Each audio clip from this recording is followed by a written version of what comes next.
ప్రసీద మే మహాలక్ష్మి సుప్రసీద మహాంబికే అచలా భవ సుప్రీత సుస్థిరా భవ మద్గృహే. శ్రావణ మాసంలో అమ్మవారికి ప్రీతిపాత్రమైన ఈ మాసంలో భగవద్బంధువులారా, సంవత్సరంలో ప్రతిరోజు విశేషమైన, ప్రత్యేకించి అమ్మవారి అవతార విశేషము కలిగిన ఈ మాసంలో అమ్మవారిని ప్రార్థన ఏం చేద్దాం? అమ్మా, మమ్మల్ని అనుగ్రహించు, మా ఇంటి లోపల ఎప్పుడూ నెలకొని ఉండు, మా ఇంట నెలకొని ఉండవమ్మా అని ప్రార్థన చేద్దాం. ప్రార్థన చేసేటప్పుడు అమ్మవారికి ఉన్న ఒక నామాన్ని జ్ఞాపకం చేసుకుని అమ్మవారిని ఆ నామముతో ప్రార్థిద్దాం. లక్ష్మీ అష్టోత్తరంలో ఈ నామం ఉంది.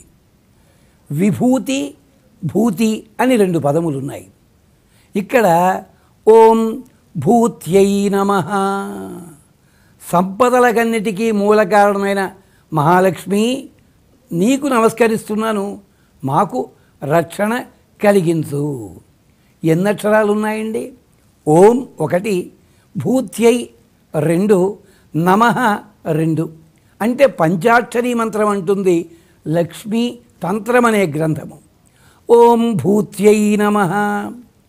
భూతి అంటే మన దగ్గర ఏ వస్తువు ఉందో అది అనుభవించడానికి తగిన శక్తి మనకుండాలి, ఆ వస్తువు మీద ఆసక్తి ఉండాలి. అంటే అర్థం ఏమిటంటే, మధుమేహ వ్యాధి ఉన్నవాడికి ఎంత కోరిక ఉన్నా ఎదురుకుండా ఉన్న మధు పదార్థాలు తినగలడా? సంపాదించుకుంటాడు, అనుభవించడానికి లేదు.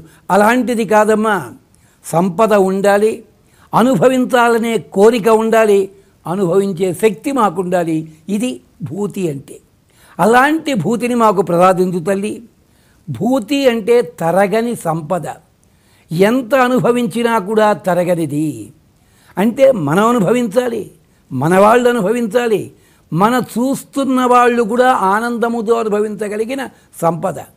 వెంకటాధ్వరి అంటాడు, ఓ కాంక్షాధిక సంప్రదానచన దివ్యోదార దృగ్భాసిని. అడిగింది గోరంత అయితే కొండలంత ఇస్తావు కదా తల్లి, అది కూడా కడగంటి చూపుతోడిస్తావే, అలాంటి భూతిని మాకు ప్రసాదించు. ఏమిటి భూతి అంటే, మన ఇంట వస్త్రములకు లోటు ఉండకూడదు, అన్నమునకు లోటు ఉండకూడదు, సంపదలకి లోటు ఉండకూడదు. శయ్య, సుగంధ ద్రవ్యములు, భోజనము, తాంబూలము, ఆనందము, ఇవన్నీ 8 విధములైన సంపదలు ఉంటుంది మనకి శాస్త్రము. అంటే చక్కగా మనం ఆస్వాదించగలిగే సంపదలు 8 రకాలున్నాయి.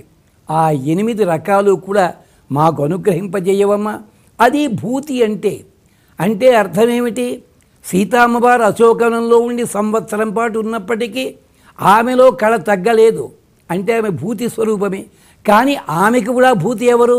శ్రీరామచంద్ర స్వామి ధ్యానము.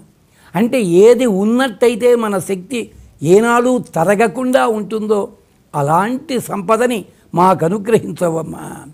సకల విభూతి ఆప్తహేతు అభూతిం అసమృద్ధించ నిర్నిద మే గృహాత్. మనకి శ్రీ సూక్తంలో వస్తుంది, అమ్మా నా ఇంటిలో భూతి కలిగించు, అభూతిం అసమృద్ధించ నిర్నిద, లోపలంచి తోసి పారవేయి. నా ఇంటిలో అసంతృప్తి ఉండకూడదు, అసమృద్ధి ఉండకూడదు, అలాంటి సంపద కావాలి. అలాంటి సంపద మనం ప్రార్థించుకుందాం. రోజు కూడా 108 సార్లు అనుసంధానం చేయడం. నైవేద్యము చాలా సుకరమైన మార్గము. ఏమిటది? గ్లాసుడు పాలు అంతే, వెండి గ్లాసులో కానీ మంచి గ్లాసులో కానీ ఉంచి అమ్మవారికి సమర్పించి, అమ్మా మాకలాంటి భూతిని ప్రసాదించు. ఓం భూత్యై నమః. మరి మరొక మంత్రంతో మళ్ళీ కలుసుకుందాం. సమస్త సన్మంగళాని సంతు.